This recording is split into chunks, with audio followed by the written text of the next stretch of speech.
አንድ የምስራች ይዤ መጥቻለሁ። አዎ ለማታውቁኝ ስሜ መሐመድ አህመድ እባላለሁ። ይህም የምስራች አንድ እውነት ነው። እውነቱም እሱ እኔ የቀመስኩት አዎ የሕይወት ምንጭ የሆነው ኢየሱስ ክርስቶስ ነው። ኢየሱስ ክርስቶስ ነው። ይህንን እውነት ይዤ መጥቻለሁ።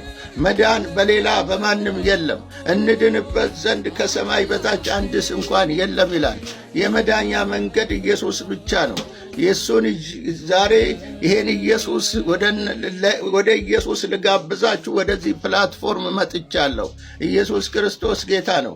የእግዚአብሔር ቃል እንደዚህ ይላል። ኢሳይያስ 59 ላይ እንዲህ ይላል፣ እነሆ የእግዚአብሔር እጅም ከማዳን አላጠረችም፣ ጆሮውም ከመስማት አልደነቆረችም ይላል። ነገር ግን በደላችሁ በእናንተና በአምላካችሁ መካከል ለይታለች ይላል። በደላችሁ በእናንተና በአምላካችሁ መካከል ለይታለች። ኢየሱስ ክርስቶስ ጌታ ነው። አዎ በእናንተና በአምላካችሁ መካከል በደላችሁ ለይታለች።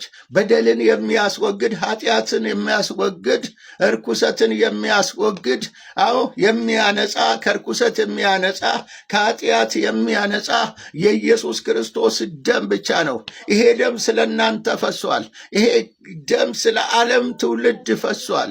ስለዚህ ሙስሊም አላለም፣ ክርስቲያን አላለም፣ ዋቄ ፈታ አላለም። ስለ ሁሉ አንዱ ስለ ሁሉ ሞተ። አንዱ ስለ ሁሉ ሞተ። ይሄ ኢየሱስ ስለ እናንተ ሞተዋል። ስለ እናንተም ስለ ሙስሊሙ ሞተዋል። ስለ ኦርቶዶክሱ ሞተዋል። ስለ ዋቄ ፈታው ሞተዋል። ስለ ቡዲዝሙ ሞተዋል። ስለ ጆቫው ሞተዋል። ኢየሱስ ክርስቶስ ጌታ ነው። ይሄ ኢየሱስ የሚያድነው የክርስቶስ ኢየሱስ ደም ነው።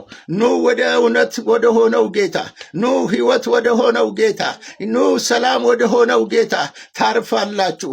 ከዚህ ዓለም ስቃይ ታርፋላችሁ። ከዚህ ዓለም መከራ ታርፋላችሁ። እኔ አሳርፎኝ ነው የምናገረው፣ ስላረፍኩ ነው። ይሄንን እረፍት ማግኘት የምትፈልጉ አዎ ዓለም ደስታ አትሰጥም። ዓለም ሰላም አትሰጥም። ሰላም በገንዘብ አይገኝም። ሰላም በሆነ በመጠጥ አይገኝም። ሰላም የሆነ መዝናኛ ቦታ በመሄድ አይገኝም።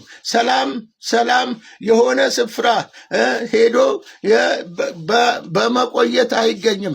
የሚገኘው ወደ ኢየሱስ በመምጣት ነው። ኑ ወደዚህ ደስታ፣ ኑ ወደዚህ ሰላም እጋብዛችኋለሁ። በኢየሱስ ክርስቶስም ልባችሁ ላይ እናገራለሁ። ልባችሁ ወደ እሱ ይከፈት። ይሄ እውነት በኢየሱስም ይገለጥላችሁ። በጌታ በኢየሱስ ክርስቶስ ስም አሜን።